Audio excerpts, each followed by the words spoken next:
Bismillahirrahmanirrahim. Assalamualaikum warahmatullahi ta'ala wabarakatuh. Alhamdulillah. Wassalatu wassalamu ala rasulillah Sayyidina Muhammad ibni Abdillah wa ala alihi wa sahbihi wa mawalah wa la hawla wa la quwata illa billah. Amma ba'du.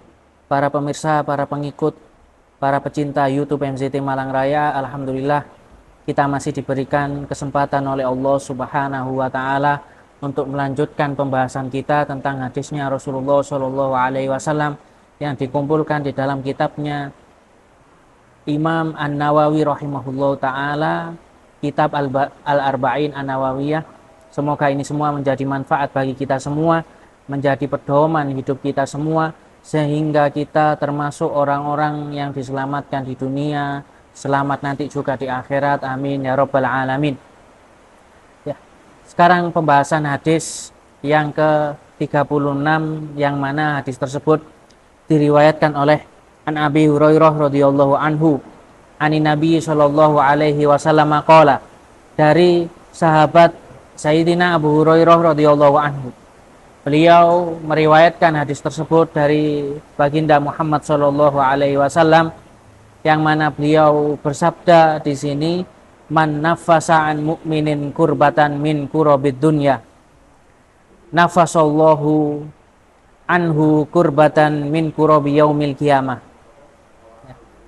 Barang siapa yang menghilangkan kurbatan, kesulitan, kegundahan, an mu'minin, dari orang mukmin, menggampangkan urusannya, menghilangkan masalahnya, membantu temannya sesama muslim.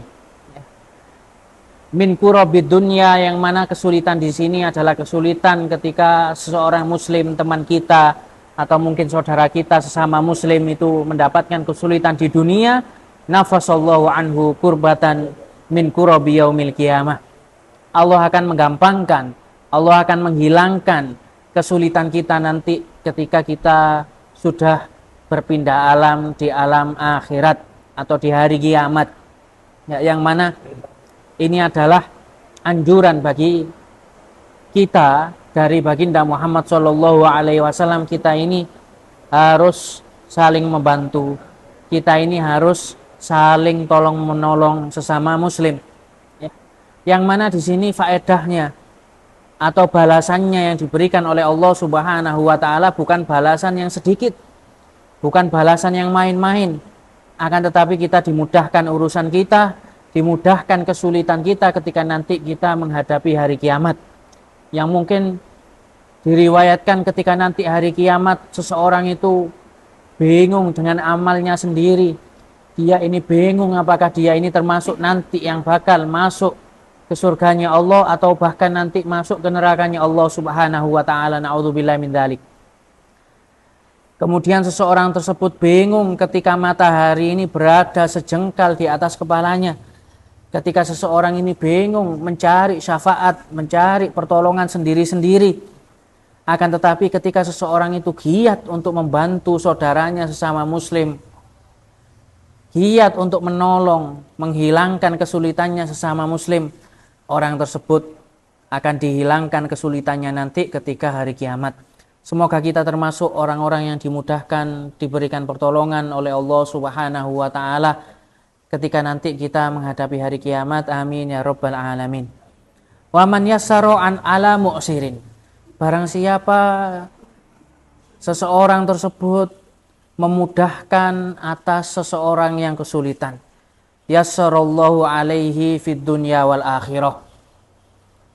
Allah akan memudahkan orang tersebut urusannya di dunia dan urusan dia nanti di akhirat. Berkat dia memudahkan, berkat dia menolong kesulitan urusan orang sesama muslim atau saudaranya sesama muslim atau kerabatnya, atau siapapun itu yang mana dia ini mendapatkan kesulitan. Waman sataro musliman. Barang siapa yang menutupi aibnya, kekurangannya seorang muslim, menutupi kekurangannya saudaranya, tidak mengumbar-ngumbar aibnya, ya. Akan tetapi ya menutupi, bahkan menjaga supaya aib tersebut tidak tersebar di kalangan masyarakat. Ketika mungkin seseorang tersebut melihat kekurangannya atau melihat kemaksiatan yang dilakukannya, dia langsung menasehati, mendatanginya secara face to face, berduaan, tanpa ada orang yang tahu. Benar-benar dia tutupi, tidak sampai menyebarkan aib yang dia lakukan ini kepada orang lain. Maka seseorang yang seperti ini, satarahullahu fid dunya wal akhirah. Aibnya dia, aib orang yang menutupi aibnya sesama muslim, Allah akan menutupi aibnya, kekurangannya di dunia dan ditutupi kekurangannya di akhirat. Sebagaimana yang telah diriwayatkan oleh Rasulullah Shallallahu Alaihi Wasallam. Ketika seseorang itu nanti ketika hari kiamat, bakal dibuka semua amalnya di hadapan semua manusia yang ada ketika itu. Sehingga ketika didapati amalnya itu baik, dia merasa bersyukur kepada Allah Subhanahu wa Ta'ala. Ketika didapati aibnya itu atau amalnya itu buruk, ya maka dia sangat malu khususnya kepada Allah Subhanahu wa Ta'ala, malu kepada Rasulullah Shallallahu Alaihi Wasallam, malu kepada orang-orang yang melihat amal buruknya ketika hari itu. Ya. Maka ketika orang yang menutupi aibnya saudaranya sesama muslim di dunia, maka aibnya nanti, kekurangannya nanti ketika di akhirat ditutupi oleh Allah Subhanahu wa Ta'ala. Ya. Wallahu fi aunil abdi, maka nal abdu fi auni akhihi. Sehingga Rasulullah di sini melanjutkan sabdanya, ya, bahwasanya Allah itu berada di dalam hambanya. Allah itu menolong hambanya selama hambanya tersebut mau menolong saudaranya sesama muslim. Wa man salaka tariqan yaltamisu fihi ilman sahhalallahu lahu tariqan ilal jannah. Kemudian Rasulullah Shallallahu Alaihi Wasallam memberikan arahan kepada kita, bagi semua orang muslim, anjuran dari Rasulullah Shallallahu Alaihi Wasallam untuk menuntut ilmu, yang mana disabdakan oleh beliau di sini dengan sabdanya, waman salaka tariqan, barang siapa yang menempuh suatu jalan, yaltamisu fihi ilman, untuk mencari ilmu di dalam hal tersebut, orang yang giat untuk hadir majelis-majelis ilmu, sahalallahu lahu tariqan ilal jannah, Allah memudahkan jalannya dia untuk menuju ke surganya Allah Subhanahu wa Ta'ala. Ya.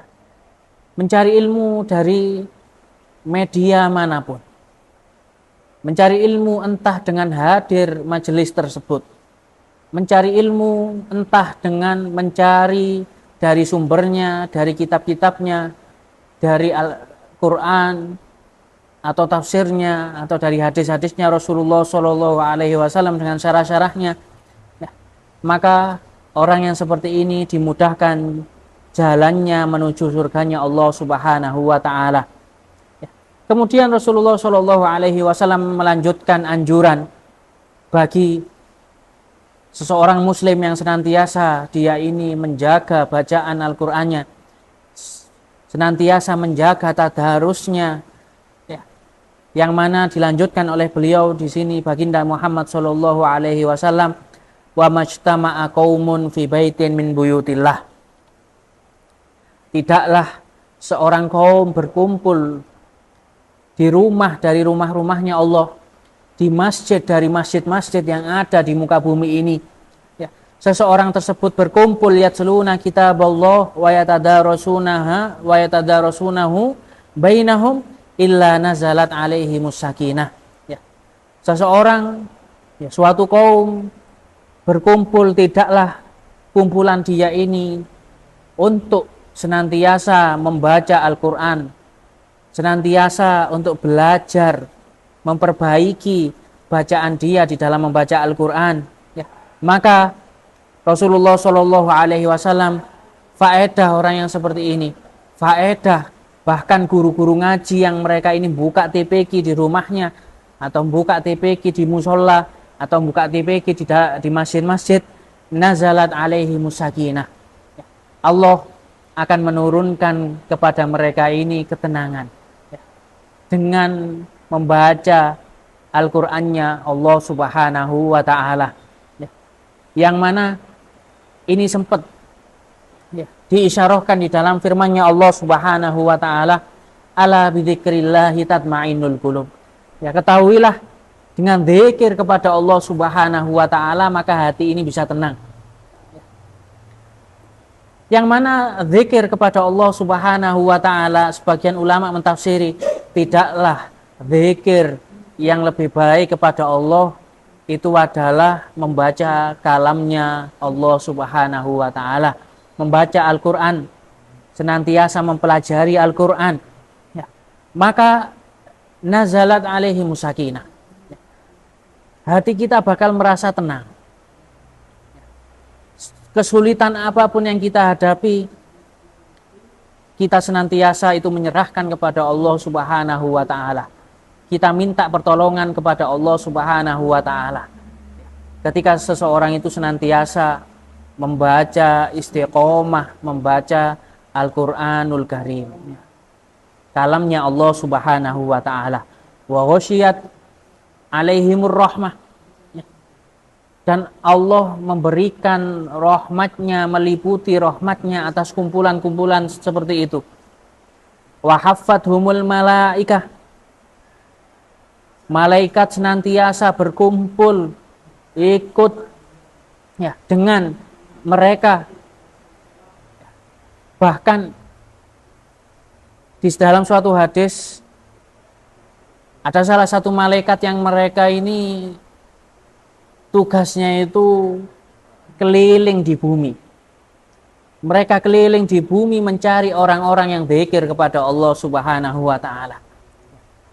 Mencari orang-orang yang senantiasa membaca Al-Qur'annya Allah Subhanahu wa Ta'ala, sehingga mereka ini dicatat amalnya, diserahkan kepada Allah Subhanahu wa Ta'ala, termasuk orang-orang yang senantiasa dzikir, membaca Al-Qur'an, membaca kalamnya Allah Subhanahu wa Ta'ala. Wa dzakarahumullahu fi man indah, sehingga Allah senantiasa mengingat orang tersebut, orang yang senantiasa membaca Al-Qur'an tersebut di sisinya. Sehingga ketika suatu saat kita ini butuh kepada Allah Subhanahu wa Ta'ala, bisa jadi kemungkinan besar Allah Subhanahu wa Ta'ala senantiasa cepat-cepat mengabulkan apa yang kita inginkan. Ya. Allah Subhanahu wa Ta'ala ketika kita butuh senantiasa menghilangkan kesulitan kebutuhan kita itu, memenuhi kebutuhan kita itu ketika kita senantiasa membaca Al-Quran, kalamnya Allah Subhanahu wa Ta'ala. Wa man bati'a bihi amaluh lam yusri' bihi nasabuh. Kemudian Rasulullah Shallallahu Alaihi Wasallam menutup hadisnya dengan lafaz, barang siapa yang amalnya ini lemah, barang siapa yang amalnya ini lalai, tidak semangat di dalam amalnya, tidak semangat di dalam ibadahnya, maka orang-orang yang seperti ini tidak bisa mendapatkan seperti apa yang didapatkan orang-orang yang terdahulu, tidak bisa mendapatkan apa yang telah disabdakan oleh baginda Muhammad Shallallahu Alaihi Wasallam. Rawahu Muslimun bihadzal lafzi. Hadis ini diriwayatkan oleh Al-Imam Muslim dengan lafaz seperti ini.